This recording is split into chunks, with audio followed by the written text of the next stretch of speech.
Stħarriġ ippubblikat mill-Malta Today juri li d-distak bejn iż-żewġ partiti politiċi naqas drastikament, bid-differenza bejn il-Partit Nazzjonalista u l-Partit Laburista niżlet għal 8394 vot. Dan l-istħarriġ sar fl-aħħar ġimagħtejn fost 741 persuna. Is-survey staqsa lin-nies lil min jafdaw l-aktar fit-tmexxija. B'Alex Borg irnexxielu jsaħħaħ it-trust rating tal-kap tal-Partit Nazzjonalista sabiex inaqqas id-distak minn ta' Roberta Bela b'aktar minn nofs.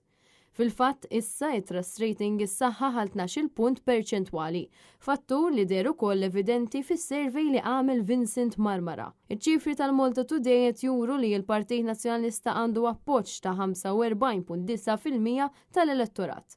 Il-Partit Laburista għandu 48.8% waqt li l-partiti l-oħra flimkien għandhom 5.4%. Meta wieħed iqabbel dan is-survey ma' dak ta' Ġunju li għadda, il-Partit Laburista tilef 4.5 punti perċentwali waqt li l-Partit Nazzjonalista ġab lura 6.1. Dan kien l-ewwel survey minn kemm ilu li l-Partit Nazzjonalista eleġġa lil Alex Borg bħala kap ġdid.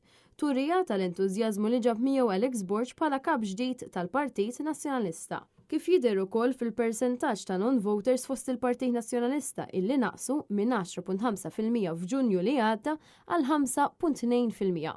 L-istess ċifri li joħorġu mis-survey tal-Malta Today juru wkoll li l-Partit Nazzjonalista qed jilħaq aktar nies, anke fost votanti Laburisti. Fil-fatt il-Gazzetta fl-analiżi tagħha tgħid li l-Partit Nazzjonalista immexxi minn Alex Borg għamel inroad sinifikanti. Apparti minn hekk il-Partit Nazzjonalista qed jaqbes lil-Labour fl-appoġġ popolari fit-3 reġjuni minn 6 fosthom f'Għawdex. Sinifikanti wkoll kif il-Partit Nazzjonalista qed jikseb appoġġ akbar mill-Labour fost il-votanti żgħażagħ.